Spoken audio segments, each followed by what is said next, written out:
नमस्कार, खास खबर में आपका स्वागत है। मैं हूं आपके साथ भावना त्रिपाठी। हरियाणा विधानसभा चुनाव को लेकर हलचल तेज है। सभी दल पूरे दमखम से चुनाव प्रचार में जुटे हैं।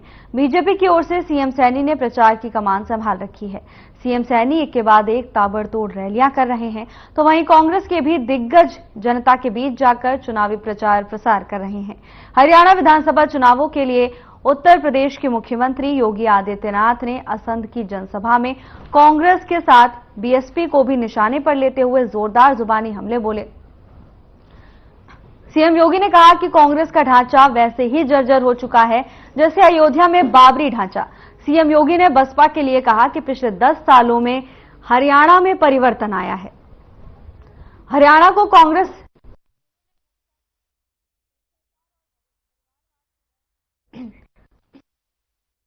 परिवारवाद के गर्त में डुबो दिया था। इसके साथ ही वार पलटवार का दौर भी जारी है।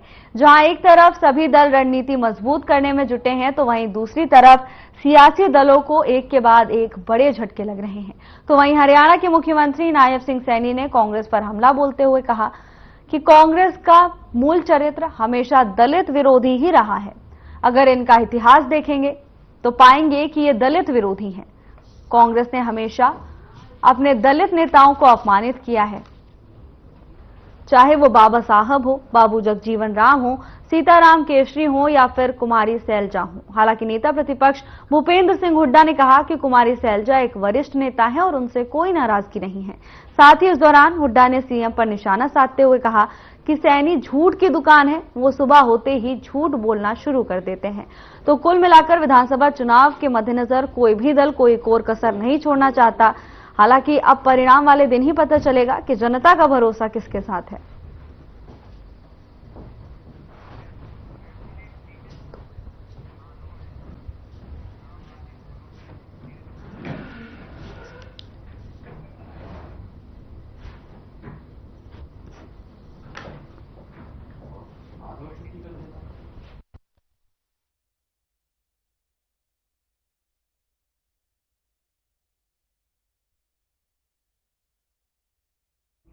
और इसी पर चर्चा के लिए हमारे साथ खास मेहमान जुड़ गए हैं। कांग्रेस प्रवक्ता नीरज गुप्ता हमारे साथ हैं। इसके साथ ही बीजेपी का पक्ष रखने के लिए रामराज्य शर्मा चर्चा का हिस्सा हैं। आप दोनों का चर्चा में बहुत बहुत स्वागत है।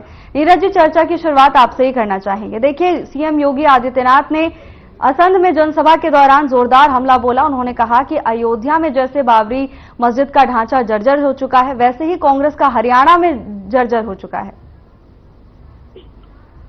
देखिए, सीएम योगी जी के बारे में क्या बोलना, उनका मानसिक संतुलन बिगड़ चुका है। जब से वो बीजेपी लोकसभा में यूपी में आ रही है, तब से वो अनगढ़ बयान देते हैं। कभी विपक्ष को लीडर को माफिया बोलते हैं, कभी कुछ बोलते हैं। उनका खुद अयोध्या का किला ढह चुका है, वो अच्छी तरह जानते हैं। उसमें उन्हें विश्वास नहीं हो रहा कि अयोध्या सीट कैसे हार गए हम और कैसे हम 33 सीटों पर सिमट गए। इसलिए वो भी कुछ भी बयान दे सकते हैं, वो उनकी निजी समझ है। उस बयान पर क्या प्रतिक्रिया करूं। हरियाणा का उन्हें ज्ञान नहीं है, हरियाणा में सरकार कैसे बनती है, कांग्रेस ने क्या विकास किया है। और दूसरी ये जो बातें कहते हैं भी कांग्रेस ने कुछ नहीं किया, कांग्रेस ने किया तभी तो लोगों ने 45-50 साल विश्वास किया है। आपको सत्ता से दूर रखा है, तो कांग्रेस जानती है काम करना, कैसे काम किया जाएगा। आप देखिए, सीएम ये भी कुछ भी कह सकते हैं, वो जगह जगह ऐसे ही बेकार की बातें करते हैं जिनका कोई लेना देना नहीं है, जनता को बरगलाते हैं। क्योंकि देखिए, यूपी में भी तरह तरह के, आप यूपी में तो कोई अंकुश लगा नहीं पा रहे और हरियाणा में आगे बयान देते हैं। वहां क्या हाल है, किसानों क्या हाल है, सबका हाल है। आप देखिए, वहां सुप्रीम कोर्ट ने बुलडोजर पे कैसे लगाम लगाई और सबको पता है। और बुलडोजर के स्टीयरिंग अब उनके हाथ से निकल चुका है और स्टीयरिंग घर पर है और बुलडोजर के पहिए निकल चुके हैं। तो देखिए, इस बयान पे कोई प्रतिक्रिया ज्यादा बनती नहीं है। हाँ, मेरे से आप हरियाणा के बारे में पूछो तो मैं हरियाणा के बारे में सब कुछ बोलूंगा। देखिए, हरियाणा की जनता सब जानती है, बीजेपी सरकार ने कुछ नहीं किया, इन्होंने सबको छला है। सिर्फ एक झूठ बोलने की सरकार है और नायब सैनी झूठ की दुकान है, जो सवेरे चालू होती है शाम को बंद हो जाती है। रात को सपना देखते हैं सरकार बन रही है, लेकिन सवेरे फिर झूठ बोलना शुरू कर सकते हैं। देखिए, इनकी मानसिकता देखिए, किसानों के लिए मानसिकता क्या है। कंगना रनौत को उनको इन पे कोई इनका लगाम नहीं है, बेलगाम है वो।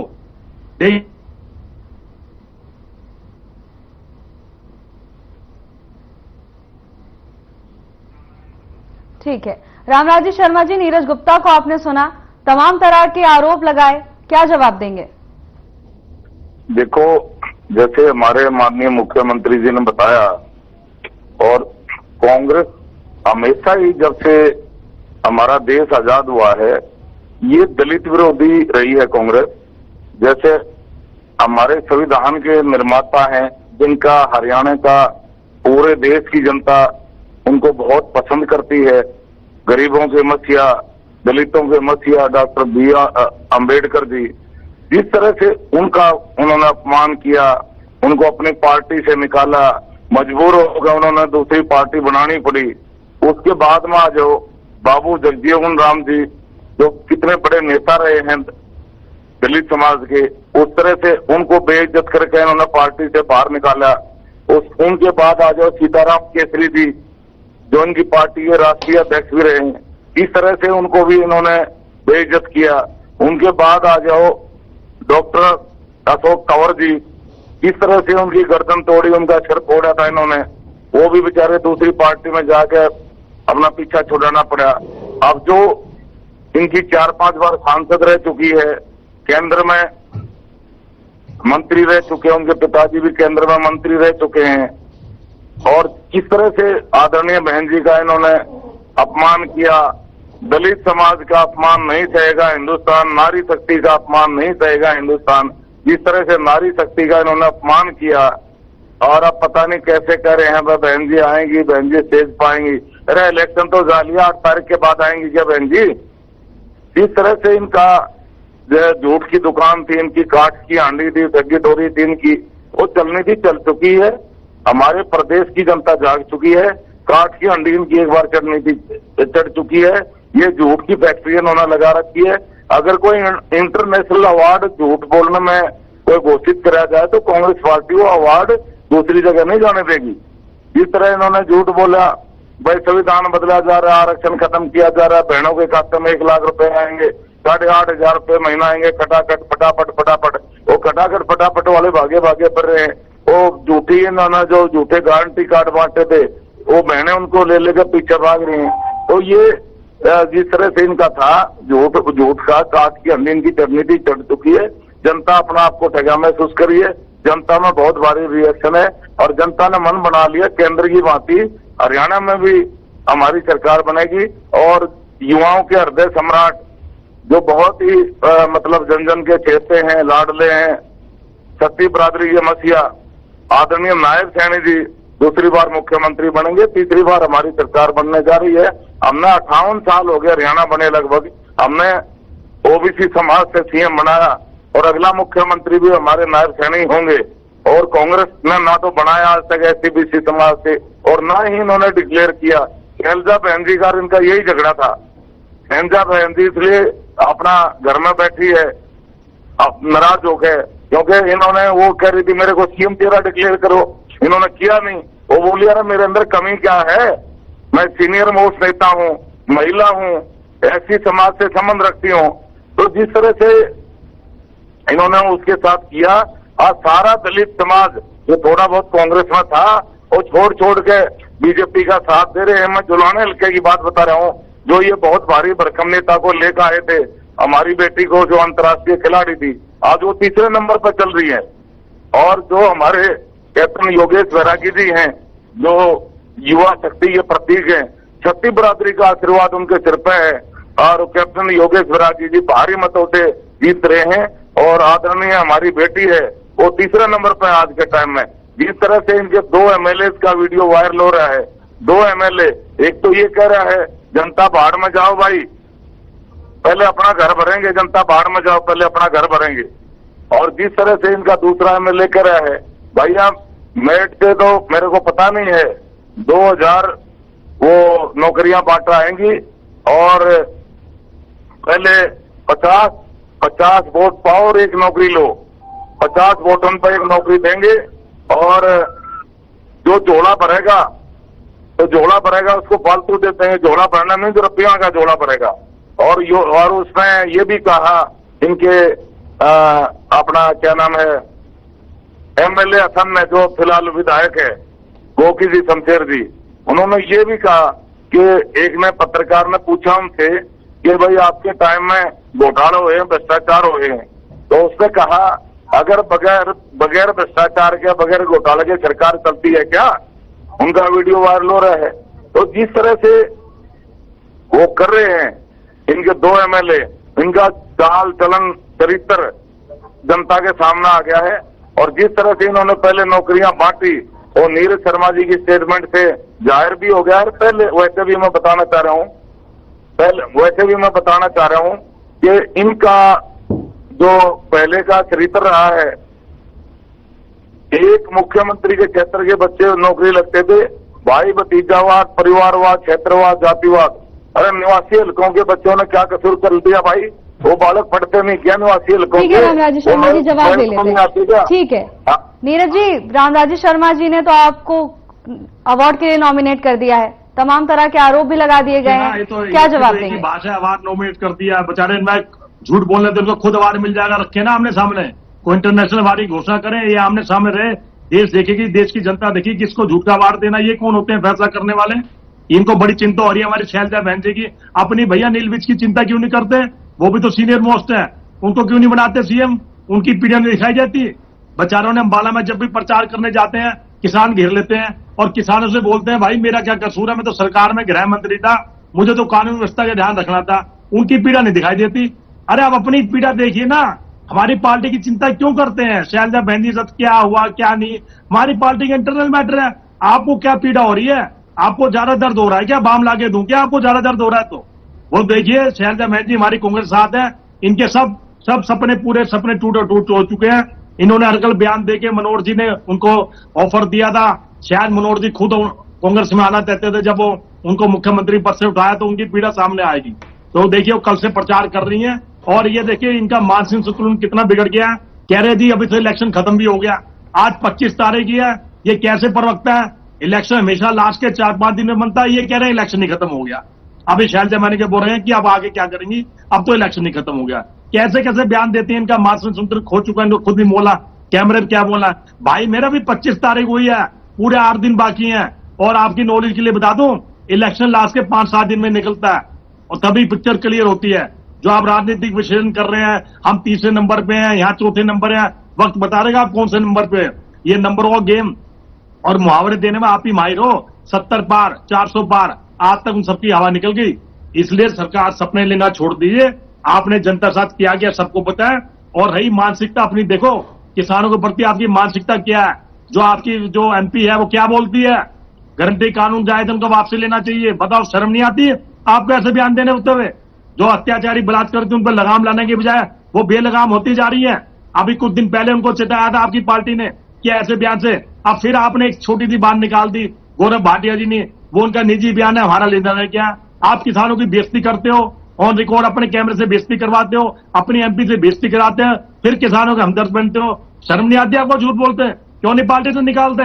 हमारे ऊपर तो इतनी बात कह रहे हैं, हमारे 2 एमएलए ने किन में दिया, वो एमपी किस हक से बोल रही है? देश की सबसे बड़ी पंचायत की सदस्य है, बताइए आपने। और आप सब किनारा करते करते भागते फिर रहे हैं, हमसे मुंह छुपाते फिर रहे हैं। किसानों को क्या जवाब देंगे? किसान भाई साहब देख रहे हैं सब कुछ। अरे हम तो शंभू बॉर्डर भी खोलेंगे जब सरकार बनेगी, आपकी तो शंभू बॉर्डर खोलने की हिम्मत नहीं है, आज तक शंभू बॉर्डर नहीं खुल पाए। और देखिए आपने कुछ नहीं किया, सारी जनता जानती है। मेट्रो के मामले में झूठ बोला, मोदी जी आए थे मेट्रो आगे बढ़ाएंगे, आज तक कुछ नहीं बना। पूरे हरियाणा में बुरा हाल है, सड़कों का बुरा हाल है, सीवर पानी का बुरा हाल है, भ्रष्टाचार का बोलबाला है। अगर भ्रष्टाचार गिनवाने जाऊंगा तो आप गिनते रह जाओगे। सहकारिता घोटाला, नगर निगम घोटाला, शराब घोटाला, पेपर लीक घोटाला, दुनिया भर के घोटाले जिन पे आज तक। और रही बेटी बचाओ बेटी पढ़ाओ, उसकी हवा आपने निकाल दी। आपके खेल मंत्री संदीप सिंह जी का आज तक आपने लाके तो सरकारी डिसमिस हो गई, इस्तीफा नहीं लिया, उनको पदे बने रहने दिया। आपके मुख्यमंत्री जो पहले हुआ करते थे वो सरकारी विधि की तरह कहते थे भाई और बहनों मैं इसका इस्तीफा नहीं लूंगा। क्यों नहीं लिया भैया? वो देश की बेटी नहीं है जिसका दुर्व्यवहार हुआ। आप यहाँ कैमरे में बात करते हैं, देखिए आपके लिए तो 2 ही वर्ग बहुत है, खिलाड़ी और किसान। वही हवा निकाल देंगे। आपके दावों की पोल खुल चुकी है और आप जाने वाले हो, कांग्रेस आने वाली है। और हरियाणा के 36 बिरादरी की जनता कांग्रेस सपोर्ट करेगी। आप सपने लिए, सपने लेने में कोई बुराई नहीं है। रात को सपने लीजिए, सरकार बन रही है, सवेरे बेचारों का सपना टूट जाते हैं, फिर झूठ की दुकान शुरू हो जाती है। ठीक है रामराजी शर्मा जी, कांग्रेस प्रवक्ता को आपने सुना, कह रहे हैं कि बीजेपी केवल सपने देख रही है और सुबह होते ही ये सपना टूट जाएगा। देखो आजकल कांग्रेस वाले हैं ना, कांग्रेस वाले ये दिन में सपने लेने लगे और इनको ये नहीं पता अरे 5 तेरी सीट आ गई थी, तुम्हारी सीटें 5, तुम्हारी ठगी ठोरी की दुकान चल गई थी, तुमने झूठ बोल के 5 सीट हथिया ली थी। जनता जाग चुकी है, काठ की अंडी अगर आपकी नीति चढ़ चुकी है, आप काठ की अंडी चढ़ने वाले नहीं है। आपने झूठ बोला संविधान बदला जा रहा है, आपने झूठ बोला आरक्षण खत्म कराया जा रहा है, आपने झूठ बोला बहनों के खाते में 1 लाख आएंगे, 8,500 आएंगे, आपने झूठे गारंटी कार्ड तक बांट दिए। अरे मेरे भाई, जनता जाग चुकी है। आपके 2 एमएलए क्या कहते हैं उनके बारे में नहीं बोलते आप। आपके सरेआम दोनों एमएलए कह रहे हैं, एक तो कह रहा है पहले अपना घर भरेंगे, जनता बाढ़ में जाओ। अरे ना नोमन तेल होगा ना राधा नाचेगी। आपका तो तुम होना भाई, उसके बारे में बोलो ना, किसानों के बारे में क्या बोला? अरे आपके एमएलए का देखो ना, आपके एमएलए क्या कह रहे हैं? कानून आपका एमएलए क्या कह रहे हैं? पहले अपना घर भरेंगे, जनता बाढ़ में जाओ। दूसरा एमएलए क्या कह रहे हैं? अरे गारंटी कानून वापसी लाओ। 2000 बंदे मेरे पास करेंगे, 2000 नौकरियां बोलना भाई, 50 वोट पाओ और 1 नौकरी पाओ। अरे बोलो, 50 वोट डालो और 1 नौकरी पाओ। अरे बच्चों का क्या हाल होगा? नीरज जी, आपके पास वापस आएंगे। नीरज जी, आपको दोबारा समय दिया जाएगा, फिलहाल बोल ले लेंगे। ना नौमन तेल होगा ना राधा नाचेगी। दिन में सपने लेने छोड़ दो। जनता जाग चुकी है, जनता ने मन बना लिया है। तीसरी बार जनता हमारे को आशीर्वाद दे रही है और हरियाणा में तीसरी बार भाजपा की सरकार बनेगी और युवाओं के हृदय सम्राट जन जन के चेते छत्ती बिरादरी के मसीहा आदरणीय नायब सैनी जी दूसरी बार सीएम बनेंगे। आपके यहाँ तो पहले लठबाज रहे, आपके यहाँ तो कहीं कैप्टन यादव कांग्रेस है, कहीं वहाँ आपके यहाँ क्या नाम है भूपेंद्र हुड्डा कांग्रेस है, कहीं चौधरी वीरेंद्र सिंह कांग्रेस है, कहीं रणदीप सुरजेवाला कांग्रेस है, कहीं चौधरी क्या नाम है वो अपना शैलजा बहन जी कांग्रेस है। आपके यहाँ तो कांग्रेस में भी कई कांग्रेस है। पहले लठम लटाओ रहे हो और कल रणदीप सुरजेवाला की स्टेटमेंट आई थी, मैं भी सीएम का दावेदार हूँ। अपनी नीरज जी, 2 मिनट का समय उन्हें दीजिए, फिर आपके पास वापस आएंगे। अरे बौखला गए हैं, ये बौखला गए हैं, बौखलाहट में उलझुल बोलने लगे। ये थोड़े दिन में देख लेना, ये लत्ते पाड़ने शुरू करते हैं, बौखला गए। जिस तरह से इनका बौखलाहट है, एक इनका कल 11 बजे वो मेरे साथ था आपके टीवी डिबेट पे, वो मेरे को धमकी दे रहा था। इनका प्रवक्ता मेरे को धमकी दे रहा था, बोला हमारी सरकार आनंद है, हम देख लेंगे। अरे हमारी सरकार रही, हम फिर भी कुछ ना कह रहे तुम्हारे को, तुम हमारे को सरेआम धमकी दे रहे हो, हम फिर भी नहीं बोल रहे। कोई बात नहीं भाई, कोई बात नहीं भाई, इनका मानसिक संतुलन खराब हो गया है, कोई बात नहीं। कभी इनका राष्ट्रीय प्रवक्ता उल जुलूल बोलने लगता है, कभी इनका प्रदेश अध्यक्ष उल जुलूल बोलने लगता है, फिर माफी मांग जाता है। इनके राष्ट्रीय प्रवक्ता है, राष्ट्रीय महामंत्री, वो देव तुल्य जनता जनार्दन जो भगवान का रूप होती है उसको राक्षस कहते हैं, राक्षस। और फिर कहते हैं मैं कुरुक्षेत्र की धरती पर खड़ा होकर श्राप देता हूँ, भाजपा का वोटर है और राक्षस है। अरे तेरा शराब को दुर्वासा मुनि का शराब है क्या? शराब उसको दे दिया जिसने आपको हरियाणा की राजनीति से बाहर कर दिया। आपने वहां पे राजस्थान में जाके हम राज्यसभा का चुनाव लड़ना पड़ा। अरे मेरे भाई, जनता तो भगवान का रूप है। आज हमारे साथ है और आगे हम काम अच्छा करेंगे, हमारे साथ ही रहेगी। पहले आपके साथ थी, आपको नकार दिया जनता ने। तो जिस तरह से इनका मानसिक संतुलन खराब हो गया है, तो ये उलझुल बातें करने लगे हैं।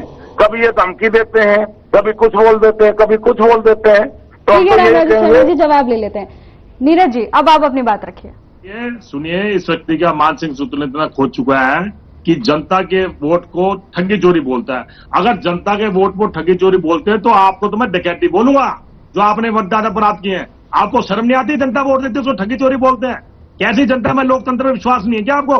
मतलब जनता हमें वोट दे ठगी चोरी, तो आपको वोट दे तो क्या हो गया? डकैती हुई ना, फिर तो डकैती हुई। आप डकैती को बर्दाश्त करोगे क्या? देखिए, कोई देश के जो उदाहरण देते हैं, इनके मुख्यमंत्री ने क्या बोला था? फरसे से गर्दन उड़ा दूंगा। वो क्या था भैया? जनता के अपमान कर रहे थे। एक पंडित था, उसने इनको मान सम्मान देने की कोशिश की, उससे मुख्यमंत्री ऑन रिकॉर्ड बोले कि फरसे से गर्दन उड़ा दूंगा। मेरे खिलाफ से एक्ट कानून मुकदमा दर्ज होना चाहिए था उस समय मुख्यमंत्री के खिलाफ, जो सरेआम धमकी दे रहे थे गर्दन उड़ा दूंगा। वो क्या था भैया? देखिए, जनता इन पे विश्वास खो चुकी है, इनका कुछ नहीं है। ये तो कुछ भी सपन लेते रहे, दिन में ले रात को ले, सपने लेने से कोई कुरेज नहीं। पता चल जाएगा 8 अक्टूबर को किससे सरकार बनेगी। और ये जो प्रवक्ता कह रहे हैं कि भाई जिन्होंने उनको धमकी दी, तो कानून सबके लिए खुला है महाराज। आप इतने अनपढ़ नहीं हो, सरकार आपकी है, आप कार्रवाई कीजिए ना, क्यों नहीं करते आप? अगर उन्होंने कोई धमकी दी है, हम तो कानून को मानने वाले लोग हैं। कोई भी धमकी दे, किसी भी पार्टी का दे, वो बर्दाश्त नहीं की जाएगी। आप कार्रवाई कीजिए। यहाँ और रिकॉर्ड टीवी पे क्या बोल रहे हैं, क्यों नहीं कार्रवाई करी अब तक आपने उस प्रवक्ता के खिलाफ? कीजिए, अगर उसने कोई ऐसी गलत बात बोली है, कानून के अंदर आती है। मैं इस बात को भी समर्थन नहीं करता। सिर्फ अनकरेबल रोप लगाने से कुछ नहीं होता। आप भ्रष्टाचार की धनी है और बीजेपी फुल फॉर्म है भारतीय झूठ पार्टी। अगर इंटरनेशनल कोई वार्ड होगा झूठ बोलने पे आपको दिया जाएगा। हर बात में झूठ बोला, 15 लाख आएंगे खाते में।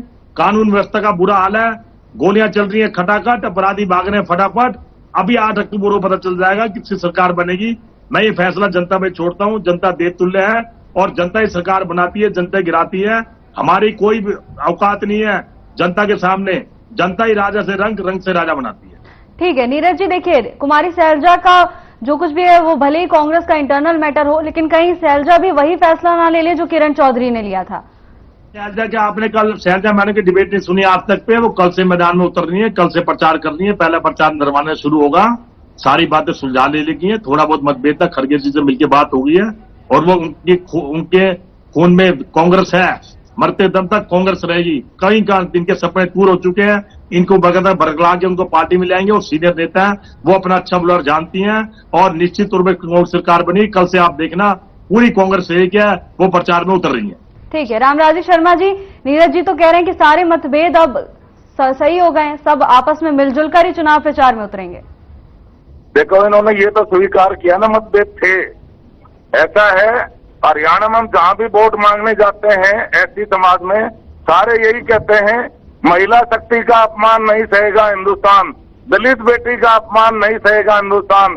एससी बीसी समाज में, छत्ती बरादरी में बहुत भारी रोष है और बहन जी अभी तक कहीं पर भी वोट मांगने नहीं गई है। इससे साफ साफ जाहिर होता है जब बहन जी को जिस तरह से इन्होंने अपमानित किया है। बहन जी अपना जो स्वाभिमान वाली बेटी है वो, और वो अपने सभी स्वाभिमान की रक्षा के लिए अपने घर में बैठी है, अपने घर में अपना कहीं पर वो वोट मांगने नहीं गई। जिस तरह से इन्होंने उसको अपमान किया और दलित समाज जो थोड़ा बहुत इनकी पार्टी में था वो भी छोड़ चुका है। मैं अपने जुलाने हल्के ही बता रहा, रोज एससी बीसी समाज में हमारे कार्यक्रम होते हैं, छत्ती बरादरी में हमारे कार्यक्रम होते हैं। हमारे कैंडिडेट का एक तरफा हो गया है और सारे कैंडिडेट एक तरफ हैं और 50% में हमारा कैंडिडेट एक तरफ है। तो जिस तरह से जनता का रुझान हमारे को देखने को मिल रहा है, तो हमारी पार्टी का स्पष्ट बहुमत से भी आगे बहुमत आने जा रहा है। और ये तो दिन भर डाउन मारते जा रहे हैं क्योंकि इनका आपस में लड़बड़ रहा है। कल रणदीप सुरजेवाला की स्टेटमेंट कुछ और आई थी, अच्छा उधर से कुलदीप शर्मा की स्टेटमेंट आई थी, उधर से जेपी की स्टेटमेंट आई थी। तो जिस तरह से ये उल जलूल बातें, ये कभी कुछ बोल देते, कभी जनता जाग चुकी है। और ये स्टेटमेंट वो देता है जिस पार्टी का मानसिक संतुलन खराब हो गया हो, जिस पार्टी को ये लग रहा हो वह जनता तुम्हारे को नकार रही है, वह जनता तुम्हारे को साइड लाइन कर रही है। तो ठीक है रामराजी शर्मा जी, जल्दी से जवाब ले लेते हैं। नीरज जी जल्दी से अपनी बात को रखिएगा, कम समय है। ये मानसिक संतुलन का खराब हो चुका है, सरकार बनने नहीं जा रही, तभी तो उनके वीआईपी नेता सब हरियाणा में ढीला डाले हुए हैं। अगर इनको सरकार बनती तो ना मुख्यमंत्री चेंज होता, नए मुख्यमंत्री उड़ाते। सब जानते हैं, हरियाणा की जनता सब जानती है इनका मानसिक संतुलन कैसे खराब हो चुका है। हरियाणा जब कांग्रेस सरकार थी, प्रति व्यक्ति आय नंबर 1 था, कानून व्यवस्था में नंबर 1 था, रोजगार में नंबर 1 था, सब दावों की पोल खुल चुकी है। मैं फैसला जनता पे छोड़ता हूँ, इनके कहने से कुछ ही बनता। सरकार जनता ही फैसला करेगी हमारे भाग्य का 8 तारीख को। जय भारत, जय कांग्रेस। जी, आप दोनों का बहुत बहुत धन्यवाद तमाम हमारे साथ जुड़ने के लिए। तो हरियाणा विधानसभा चुनाव को लेकर सियासी हलचल तेज होती जा रही है। चुनावी प्रचार प्रसार का दौर जारी है, दावे किए जा रहे हैं, वादों की बरसात की जा रही है, लेकिन अब देखना यह होगा कि जनता का भरोसा किसके साथ है। फिलहाल के लिए बस इतना ही। जल्द हाजिर होंगे नई अपडेट्स के साथ। नमस्कार।